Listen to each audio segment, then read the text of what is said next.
Olá, meus amigos, sejam muito bem-vindos. Professor Arley Souza falando mais uma vez. Vamos continuar o nosso curso de processo civil, a partir de agora tratando do tema capacidade, depois incapacidade civil e depois emancipação, certo? Serão os assuntos que nós vamos tratar nessa aula 4, parte 1 e parte 2. Meus amigos, eu peço a vocês que me sigam no perfil do Instagram @Prof. Arley Souza, que lá eu tenho dado dicas de processo civil e também darei dicas de direito civil para a prova do TJ do Rio Grande do Norte e para a prova do MP da Paraíba, né, que essas duas matérias vão cair. Então, se vocês puderem me seguir, eu agradeço bastante.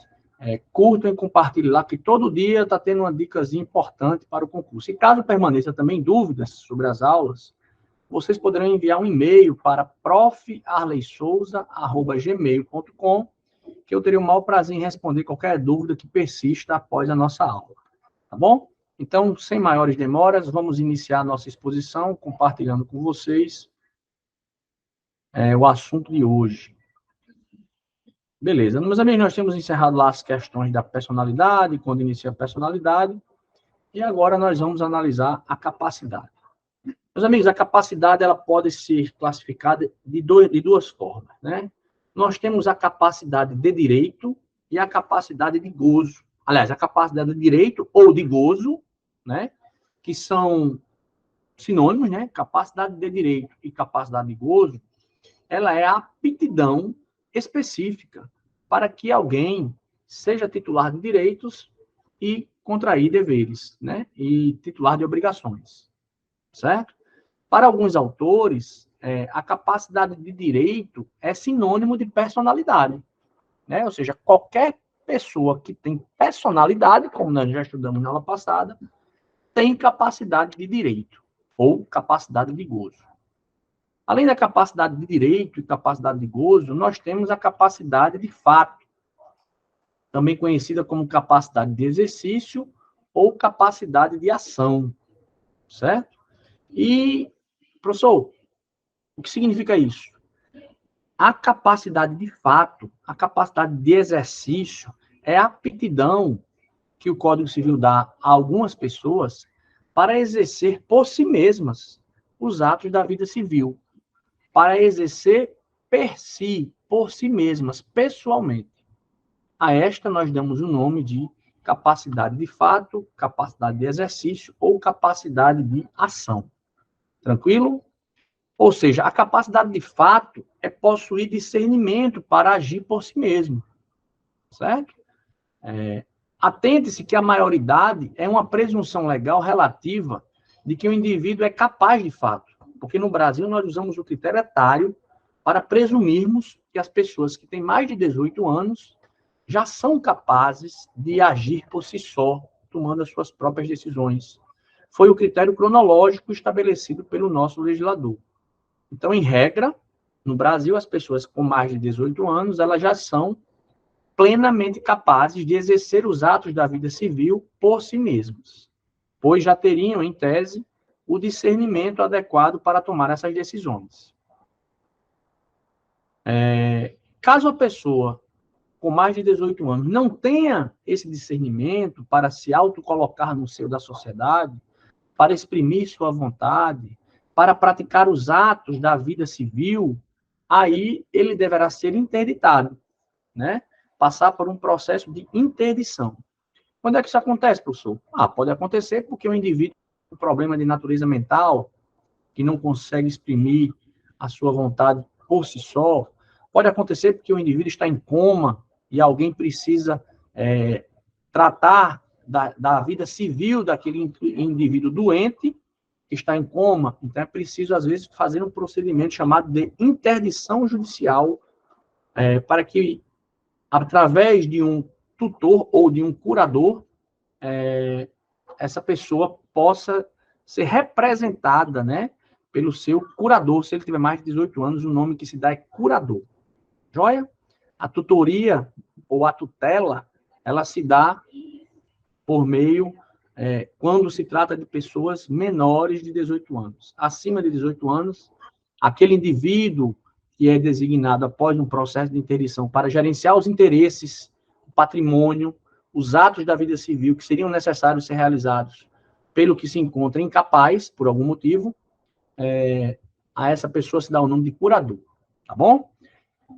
Beleza. Então, atente-se que a pessoa completa a maioridade no dia do seu nascimento, não sendo necessário que coincida a mesma hora. Então, se eu nasci no dia 5 de março, de 18 horas, quando for dia 5 de março, no primeiro minuto, eu já completei 18 anos, né? Quando chegar no meu 18 anos. Bem, eu queria voltar a ter 18 anos, meus amigos.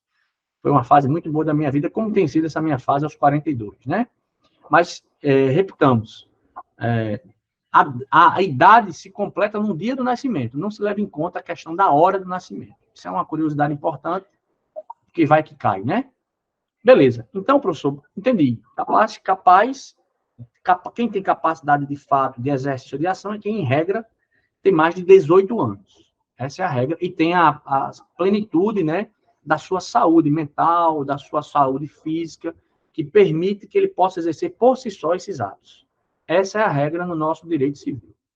Aí agora, depois de apresentarmos a regra, nós vamos tratar das exceções, abordando o assunto de incapacidade civil.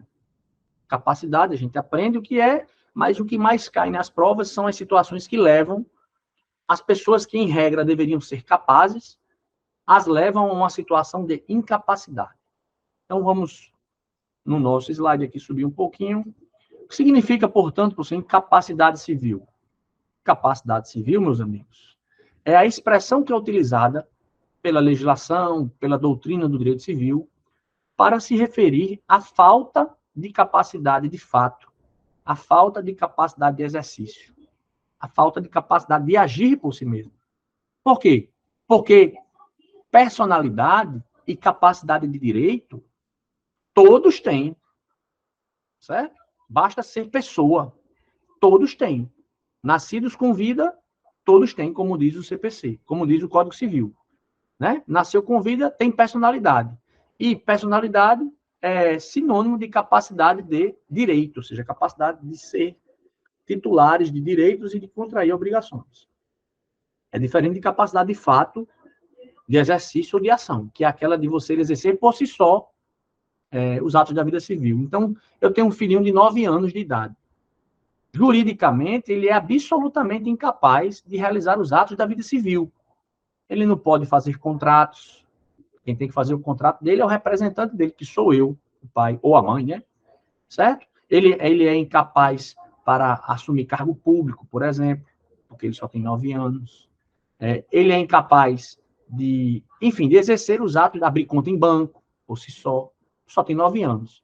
Todos que têm menos de 18 anos, ou são absolutamente incapazes, ou são relativamente incapazes. Porque entre 16 e 18 anos, é possível que o jovem tenha uma capacidade relativa, como nós vamos abordar logo. Tá joia? Beleza, professor. Tranquilo. Então, a incapacidade, portanto, ela pode ser absoluta ou relativa, né? A incapacidade absoluta, ela acontece, ela impede, ela gera nulidade de qualquer negócio jurídico que tenha sido feito pelo incapaz, certo? Na incapacidade absoluta, o direito despreza a vontade do incapaz, pois esse deve ser representado, sob pena de nulidade absoluta do ato jurídico ou do negócio jurídico realizado. A incapacidade absoluta é sinônimo de negócio jurídico nulo, em que cabe ação declaratória de nulidade. Inclusive, é imprescritível essa situação de incapacidade. Então, se o meu menino de 9 anos chega para comprar um carro e ele assina um contrato comprando um carro de 100 mil reais, quem vendeu esse carro a ele sabia que ele era incapaz. Não poderia vender esse carro a ele. Nesse sentido, como ele é absolutamente incapaz, eu teria que ir representando ele para poder, querendo comprar um carro de 100 mil reais, assinar o contrato. Porque a vontade do absolutamente incapaz, ela é desprezada pelo ordenamento jurídico. Joia? e atos realizados por absolutamente incapazes são juridicamente nulos. Nulidade essa que pode ser alegada a qualquer tempo, pois uma situação de ordem pública, protegida pela lei. No nosso sistema, no nosso Código Civil, somente os que têm menos de 16 anos são considerados absolutamente incapazes. No nosso direito civil, somente, conforme o artigo 3º do Código Civil, somente os que têm menos de 16 anos são considerados absolutamente incapazes. No Código Civil de 2002, havia outras situações de incapacidade civil absoluta, que, com a assinatura e introdução do tratado que abordavam pessoas direitos das pessoas com deficiências, foi reformado o Código Civil e agora o fato de ter uma doença mental que o impeça de exercer por si só a sua vida civil, o fato de ser incapaz, de fato, não dar àquela pessoa o título de absolutamente incapaz, pois se entendeu que essa linguagem é inadequada, pois até mesmo pessoas que têm algum grau de deficiência, elas têm um mínimo de capacidade. E aí, essas pessoas que não têm condições de agir por si sós, passaram a ser denominadas pelo Código Civil como sendo relativamente incapazes. Elas se enquadram nos relativamente incapazes. Professor, mas eu conheço uma pessoa ali, professor, que ela é completamente... não sabe fazer nada, ela é doente, ela tem uma deficiência mental que ela não entende nada do que está fazendo. E ela tem mais de 18 anos. Ela é o quê, professor? Hoje em dia, pelo Código Civil, em virtude da nomenclatura absolutamente incapaz ter sido abolida, para essas pessoas, com a introdução do Tratado Internacional de Proteção das Pessoas com Deficiência, né? Essa pessoa pode ser interditada e ela vai ser relativamente incapaz. E as incapacidades dela, todas deverão ser declaradas na sentença.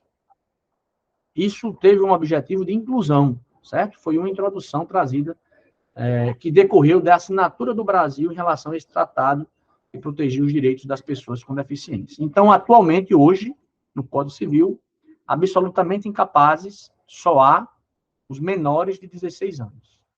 Tranquilo, meus amigos? Tranquilo, né? Então, vamos lá. Observação 4, vamos lá. Observação 4, né?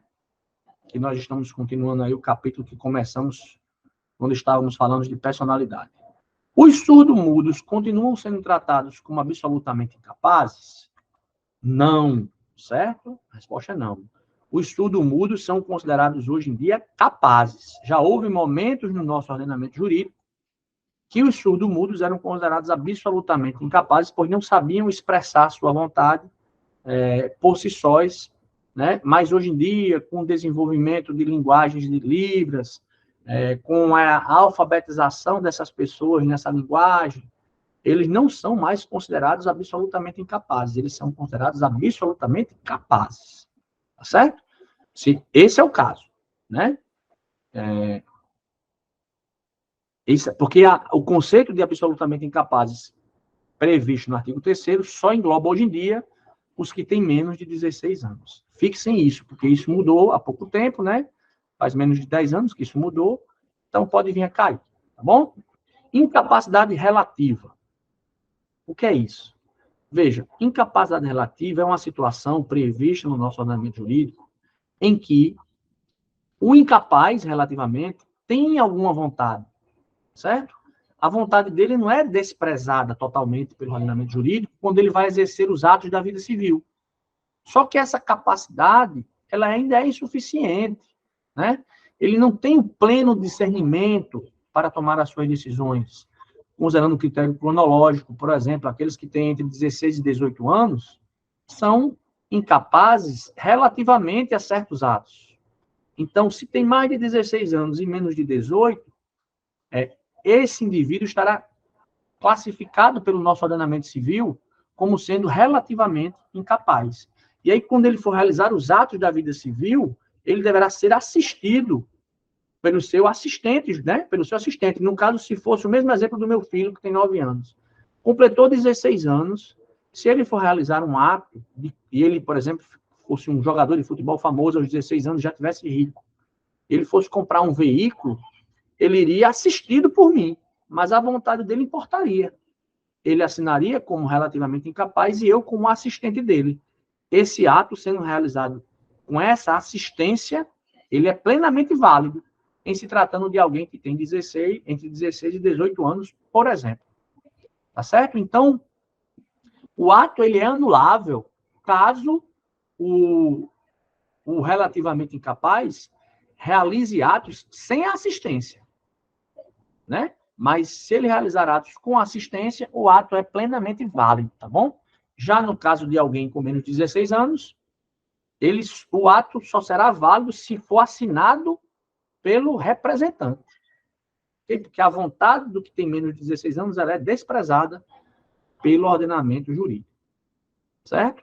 No caso de um ato realizado por um relativamente incapaz, tendo em vista que a vontade dele tem relevância, mas é considerada incompleta, insuficiente, o ato não é nulo de pleno direito.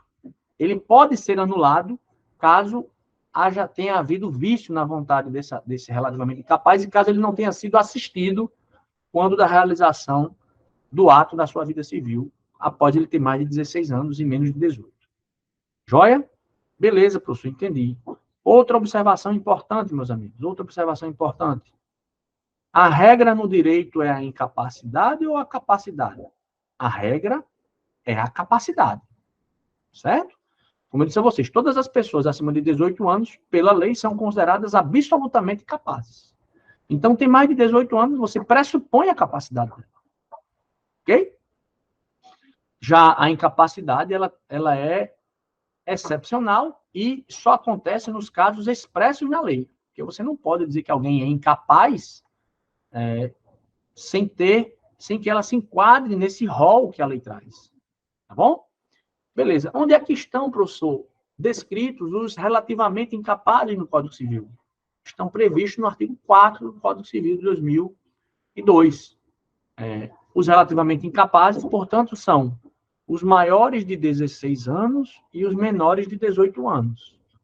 Né? Esses são relativamente incapazes. Já tinha falado deles.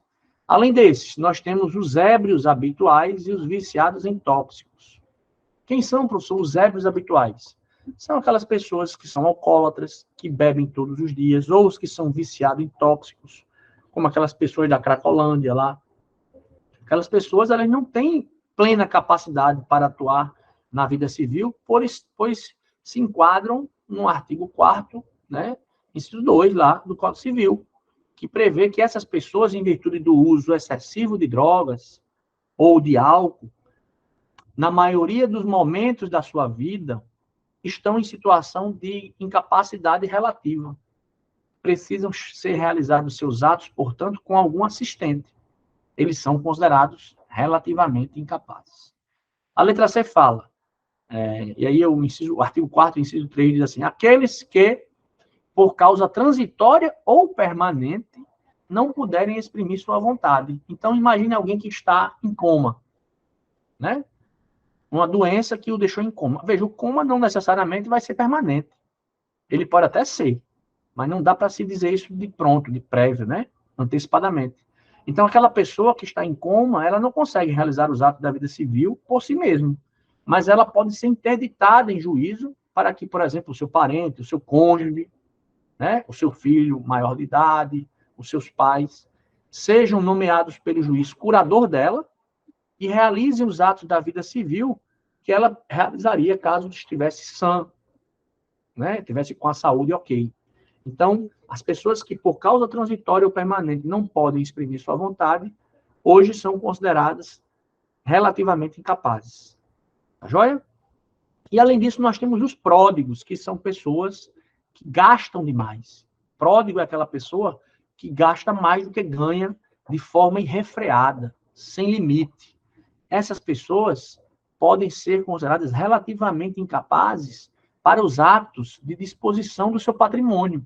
Então, o artigo 4º os coloca também como relativamente incapazes. Beleza, doutores? Show de bola. O que é prodigalidade? Já lhe disse, né? Prodigalidade é aquela situação em que o indivíduo não consegue administrar bem o seu patrimônio financeiro. ele é gastador, ele gasta mais do que ganha, ele é viciado em gastar suas próprias despesas, suas próprias economias. E fazendo isso, ele se coloca em risco. Risco de falir, risco de ficar sem recursos para o seu sustento, né, para a manutenção da sua própria dignidade física. Então, nesses casos, a lei considera esse indivíduo relativamente incapaz. Se você tem um indivíduo nessa situação, você pode, na família, ingressar com um processo de interdição, tentando demonstrar ao juiz que, por ele ser pródigo, ele acaba gerando um problema para si próprio. E mesmo que tendo economia, né, própria, ele gera prejuízo para a sua vida particular e, portanto, deve ser interditado. A prodigalidade são de 3 tipos. Ela pode ser cibomania, oniomania e imoralidade, né? São exemplos de prodigalidade. A prodigalidade cibomania se refere a vícios com jogos de azar, né? Oniomania se refere ao vício por compras. O indivíduo é viciado em comprar irracionalmente. E imoralidade tem a ver com aquele pródigo que gasta todos os seus recursos, né, em casas de tolerância, também chamadas de cabarés, né, bordéis, de forma viciada. Isso é um vício. Pessoa que é assim não consegue manter-se equilibradamente com as suas próprias expensas e, às vezes, precisa da intervenção da família tentando interditá-lo para que aí a gestão do patrimônio dele fique a cargo desse curador, designado pelo juiz após um processo chamado interdição judicial. Beleza? Então, vamos fazer uma questãozinha aqui para a gente refletir sobre esses temas que trouxemos até agora, certo? Questãozinha de juiz, ó, da Banca FCC, né? Diz o seguinte, ó, Alessandra, atualmente com 17 anos de idade, nasceu com uma deficiência mental que a impede de forma permanente de exprimir a sua vontade. Para o Código Civil, veja, Fernanda é o quê? Né? Veja, Fernanda, para o Código Civil, ela se enquadra perfeitamente no conceito de relativamente incapaz. Ela tem 17 anos e ela, por um motivo permanente, por uma deficiência permanente, ela não consegue exprimir a sua própria vontade. Antigamente, Fernanda seria, em virtude dessa permanência da situação dela de não conseguir expor sua própria vontade, ela conseguiria ser considerada absolutamente incapaz. Mas com a introdução do Tratado de Direitos Humanos das Pessoas Portadoras de Deficiência, essa expressão absolutamente incapaz foi retirada e mantida no Código Civil apenas para os menores de 16 anos. De modo que Fernanda se enquadra hoje em dia no conceito de relativamente incapaz. Tá joia? E, nesse caso, ela vai continuar sendo relativamente incapaz, não só pela idade dela, 17 anos, mas mesmo depois de completar 18 anos, pois essa condição dela, por ser permanente, essa deficiência mental, por ser permanente, a enquadra na situação de incapacidade relativa nos termos do artigo 4º do Código Civil. Então, a questão aí ficou fácil, né? Ela é incapaz relativamente a certos atos ou a maneira de os exercer. E permanecerá nessa condição mesmo depois de completar 18 anos, em virtude da doença mental que ela tem, que a impede de exercer por si só, de forma permanente, a sua vontade. Se nós estivéssemos falando dessa questão antes de 2015, quando houve essa mudança no Código Civil, conforme eu trago aqui para vocês, ela se enquadraria em absolutamente incapaz. Mas como houve uma mudança em 2015 para adaptar o ordenamento jurídico interno brasileiro ao Tratado de Direitos Humanos importados, né, introjetados no Brasil, ela passou a ser considerada relativamente incapaz. Então, a letra C é a nossa resposta. Vamos seguir nossa exposição, ainda dá tempo de tratar de mais alguns temas nesse vídeo. Doutores, vamos debater aqui algumas observações. Professor, os índios, também chamados de silvícolas, continuam sendo tratados como incapazes? Veja bem, o Código Civil de 2002, no seu artigo 4º, tem um parágrafo único para abordar os índios. E ele diz o seguinte: a capacidade dos índios será regulada por legislação especial.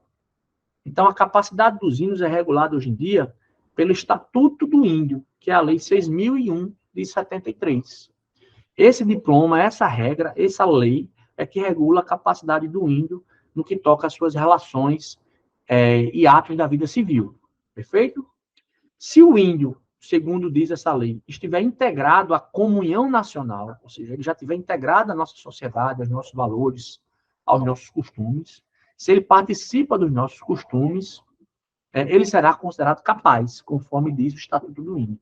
Se ele não estiver integrado, for aquele índio que vive em comunidade indígena, que não sabe bem o nosso idioma, não adquiriu ainda nossos valores culturais, nossa religião, ele será considerado relativamente incapaz com base no que diz o Estatuto do Índio.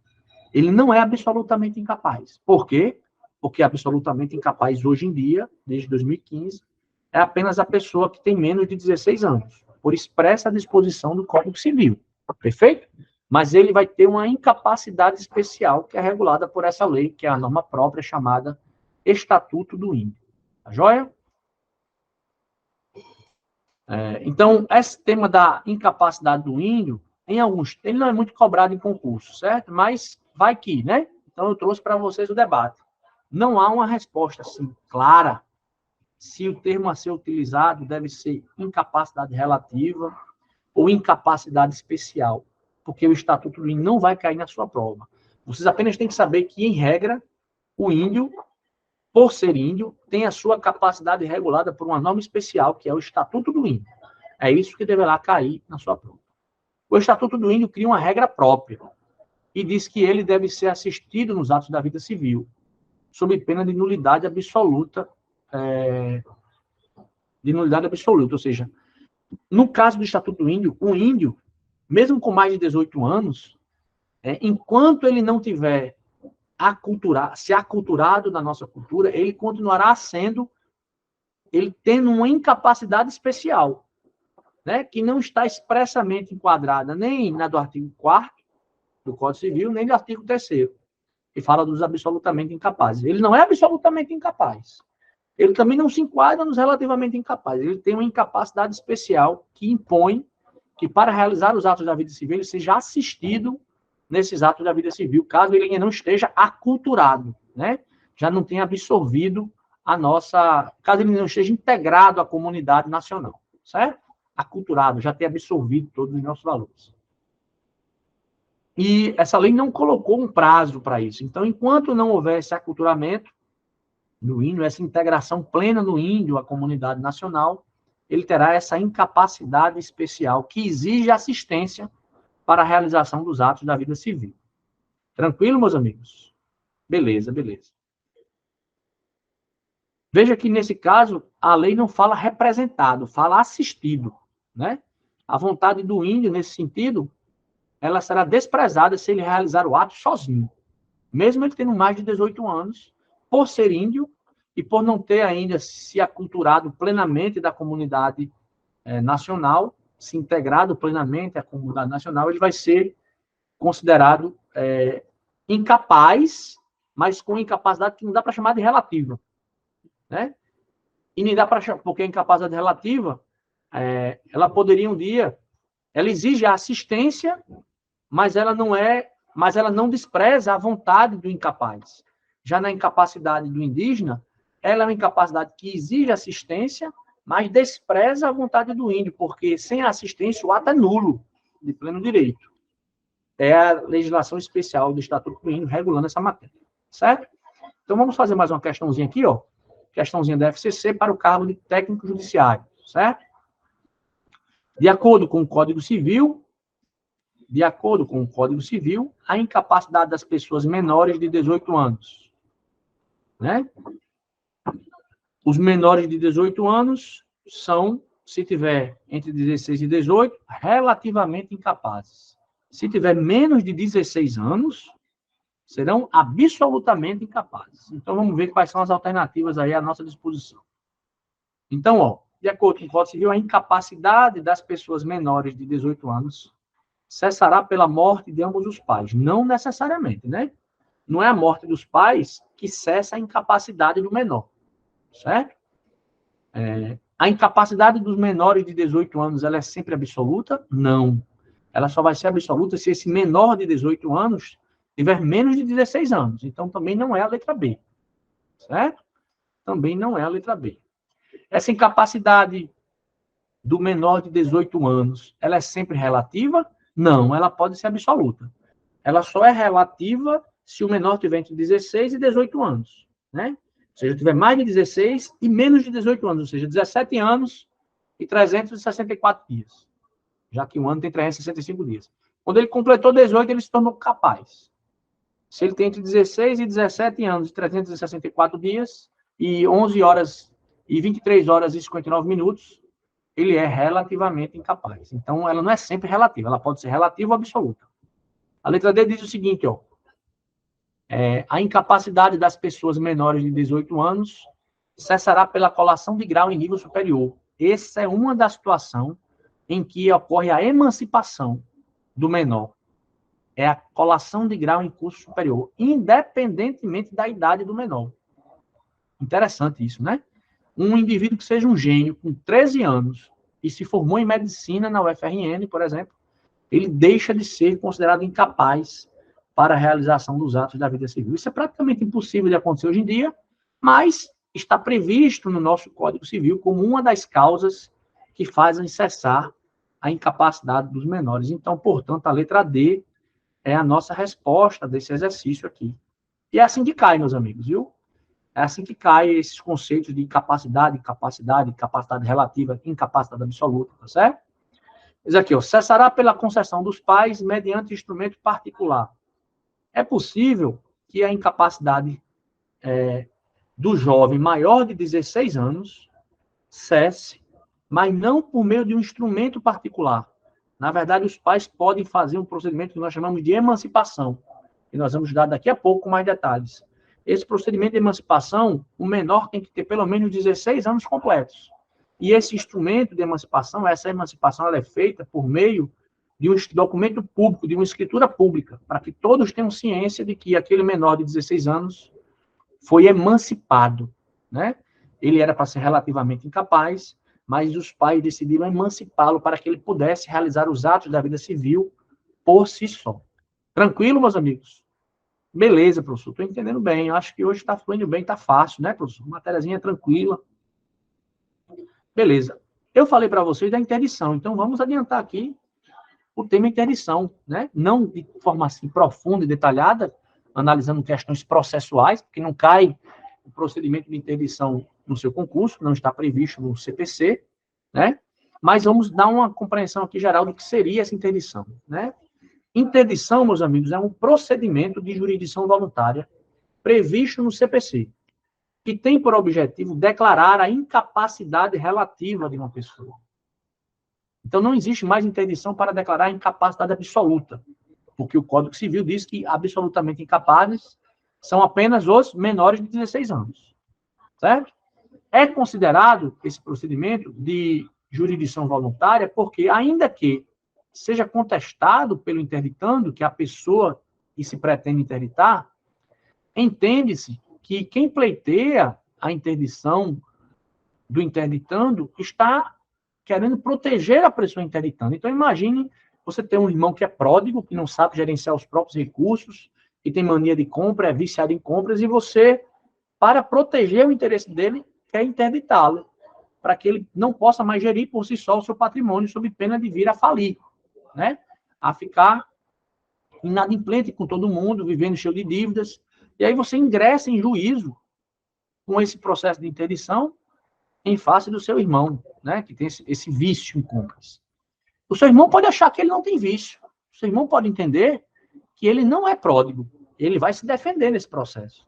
Mas você que está fazendo isso, você, em regra, está fazendo para proteger o interesse dele, porque nem ele, o viciado, nunca percebe que está viciado, né?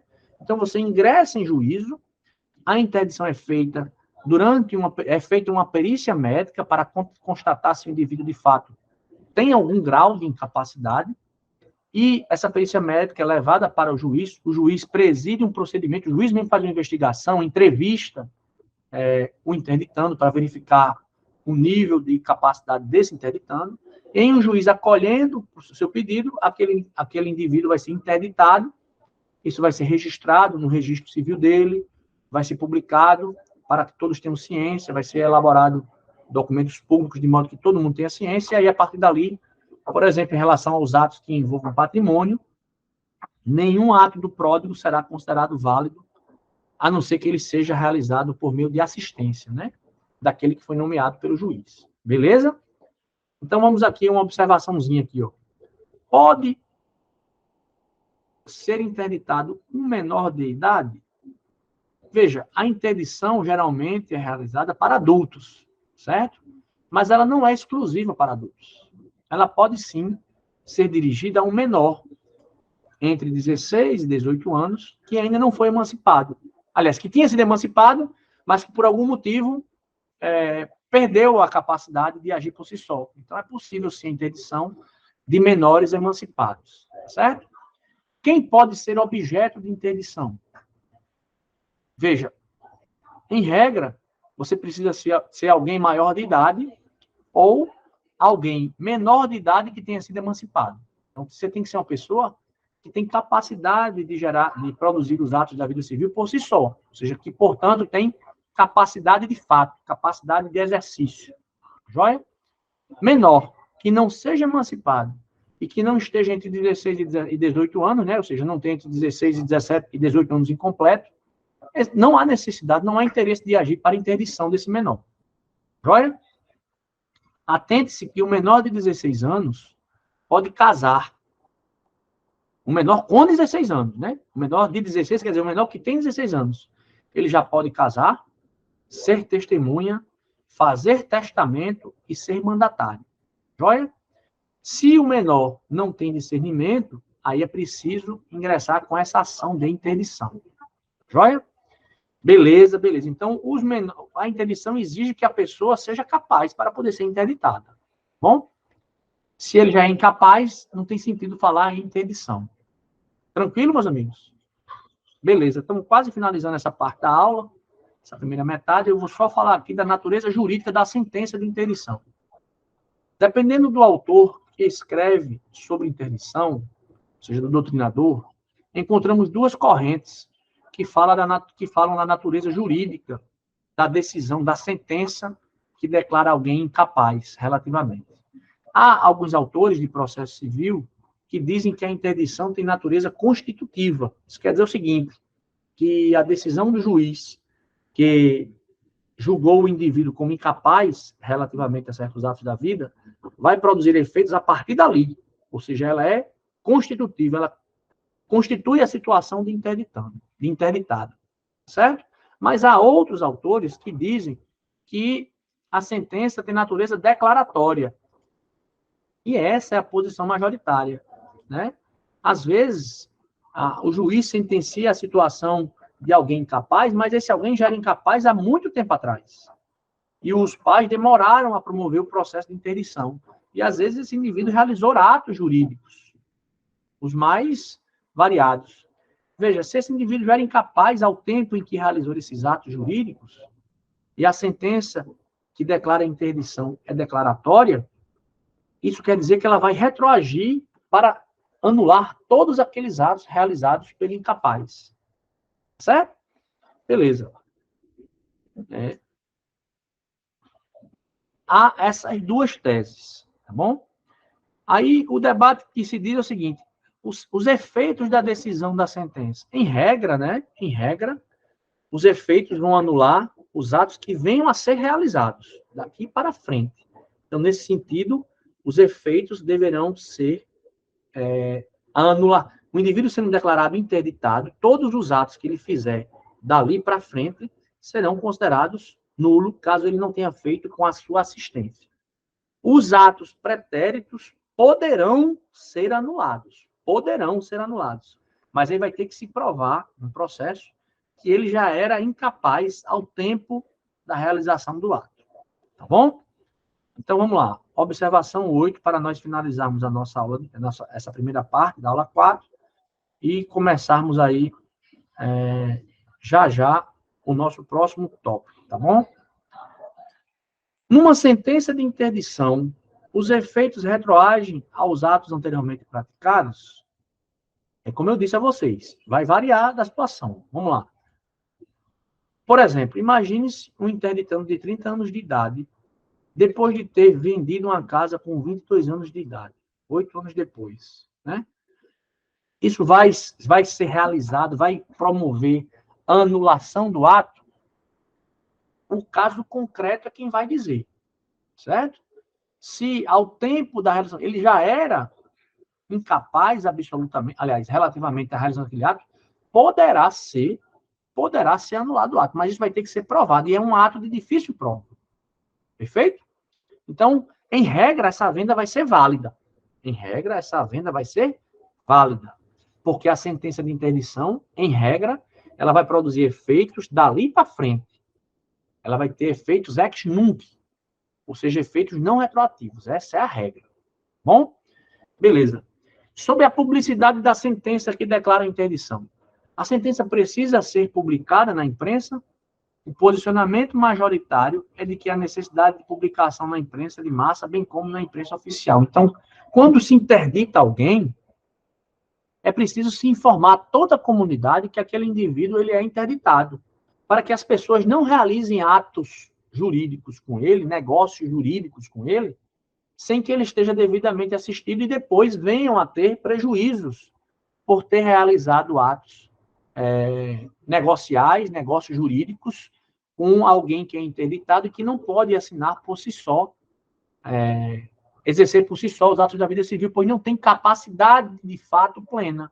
Então, é preciso que se publique a sentença no DJE, que se dê ampla publicação dessa sentença nos vários veículos de imprensa, no máximo de veículos de imprensa de massa possíveis. Ah, professor, então, mas na televisão nunca vejo falando disso. Não, meus amigos. Essa publicação que nós falamos é em jornais de grande circulação, é no diário oficial, é informar essa informação ao cartório de registro de pessoas, para que mais e mais pessoas tenham ciência dessa situação de interdição declarada pelo juízo na sentença de interdição.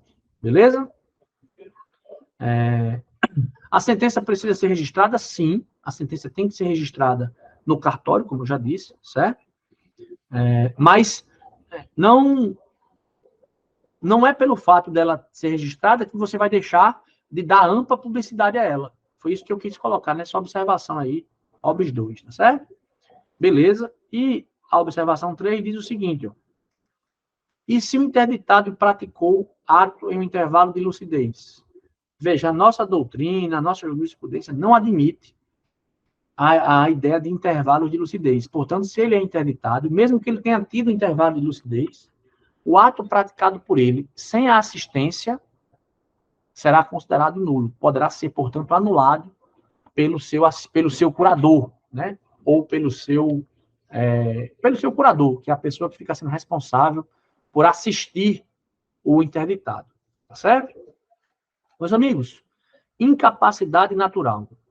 Embora a sentença de interdição tenha efeitos ex nunc, como eu disse, admite-se que seja proposta ação para anular ou declarar negócio jurídico nulo anterior à interdição, conforme eu disse a vocês, né?